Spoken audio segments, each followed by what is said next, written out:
Auzubillahi minasyaitonirrajim. Bismillahirrahmanirrahim. Assalamualaikum warahmatullahi wabarakatuh. Bersama Ustazah Siti Fatimah binti Datu Ali Nafia dalam kelas pendidikan Islam tahun 4. Assalamualaikum, apa khabar semua? Baik, Alhamdulillah sekiranya semuanya sihat-sihat belaka ya. Okey, kita teruskan kelas kita pada hari ini dengan memulakan kelas bersama-sama Ustazah dengan doa belajar. A'udzubillahi minasyaitonirrajim. Bismillahirrahmanirrahim. Allahumma aftah alaina hikmataka wanshur alaina min ini rahmatika ya arhamar rahimin.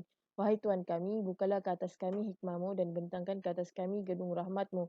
Wahai Tuhan yang maha pengasih. Amin amin ya rabbal alamin. Okey, dalam kelas hari ini kita akan lihat tentang latar belakang penduduk Yathrib. Tahu apa tu Yathrib? Okey, kita akan berkenalan dengan Yathrib sebentar lagi. Sebelum itu, kita akan mempelajari tentang Yathrib dalam Perjanjian Aqabah pertama dan Aqabah kedua. Mengenal pasti isi kandungan Perjanjian Aqabah pertama dan kedua. Dan yang ketiga, kita akan menganalisis kepentingan Perjanjian Aqabah dalam kehidupan harian. Okey, janji setia penduduk Yathrib, Perjanjian Aqabah pertama dan kedua. Janji setia penduduk Yathrib. Dengan siapa penduduk Yathrib berjanji? Dengan Rasulullah SAW. Ini adalah berkaitan dengan peristiwa hijrah penduduk Yathrib ke Madinah. Jadi, Perjanjian Aqabah pertama dan kedua dibuat semasa waktu tersebut. Okay, latar belakang masyarakat Yathrib. Yathrib kini dikenali sebagai Madinah. Okay, sekarang Madinah ya. Dulu sebelum tu zaman Rasulullah dikenali sebagai Yathrib. Sekarang dikenali sebagai Madinah. Bumi Yathrib subur dengan pelbagai tanaman dan buah-buahan. Di sana banyak tanaman dan buah-buahan. Pekerjaan utama penduduknya bertani dan berdagang. Kebanyakan mereka menyembah berhala.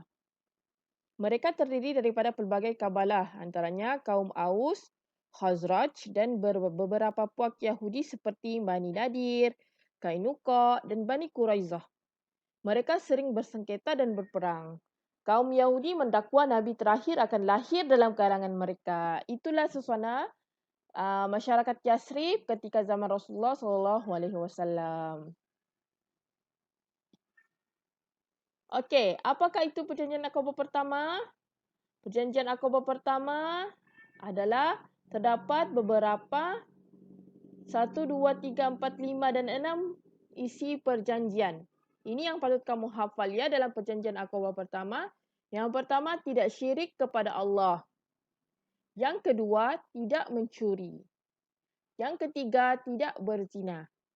Yang keempat, tidak membunuh anak perempuan. Yang kelima, tidak melakukan fitnah. Fitnah ni bermaksud pembohongan lah, pendustaan. Dan yang keenam, setia kepada Rasulullah SAW. Dalam Perjanjian Aqabah yang kedua pula, ada 5 isi perjanjian. Yang pertama, mendengar dan mentaati Nabi Muhammad SAW dalam semua keadaan. Yang kedua, membelanjakan harta di jalan Allah sama ada ketika senang atau susah. Yang ketiga, menyeru manusia kepada kebaikan dan menolak kemungkaran. Yang keempat, tabah menghadapi celaan orang kafir. Dan yang kelima, melindungi Nabi Muhammad SAW sebagaimana mereka melindungi diri dan keluarga sendiri. Okey. Seterusnya kita akan menganalisis kepentingan Perjanjian Aqabah pertama dan kedua dalam 5 aspek. Yang pertama, agama. Agama. Kenapa perlu Perjanjian Aqabah pertama dan kedua ni? Supaya terhindar daripada syirik dan kekufuran. Manakala dari aspek nyawa pula, bila ada perjanjian ini, nyawa akan terpelihara dan dihargai. Dan yang ketiga, dari aspek akal, terpelihara daripada anasir yang merosakkan akal dan fikiran. Dan yang aspek keempat pula dari segi harta, Dengan adanya perjanjian ini, mereka akan menghormati hak milik setiap individu. Dan yang terakhir dari segi maruah manusia akan terjaga. Iktibar penerimaan masyarakat Yathrib terhadap dakwah Nabi Muhammad SAW.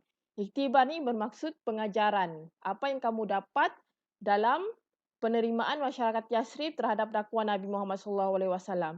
Tujuan perjanjian ni sebagai salah satu jalan dakwah Nabi Muhammad SAW. Jadi, pertama, dapat mencari kebenaran. Kita hendaklah berusaha mencari ilmu dengan bersungguh-sungguh agar mendapat pedoman ke jalan yang benar. Yang kedua, ketaatan dan kesetiaan. Kita hendaklah mematuhi perintah Allah dan Rasul serta menjunjung tinggi undang-undang. Yang ketiga, jauhi akhlak yang keji. Sentiasa menjauhi perkara-perkara mungkar dan dilarang. Dan yang keempat, membina perpaduan dan kasih sayang. Kita perlulah sentiasa bersikap adil dan menghormati sesama manusia. Ada soalan? Sekiranya ada soalan, kamu boleh menghubungi Ustazah di Facebook Ustazah atau email dan nombor telefon Ustazah seperti yang tertera dalam video pembelajaran hari ini. Sekian, wabillahi taufiq wal hidayah. Wassalamualaikum warahmatullahi wabarakatuh.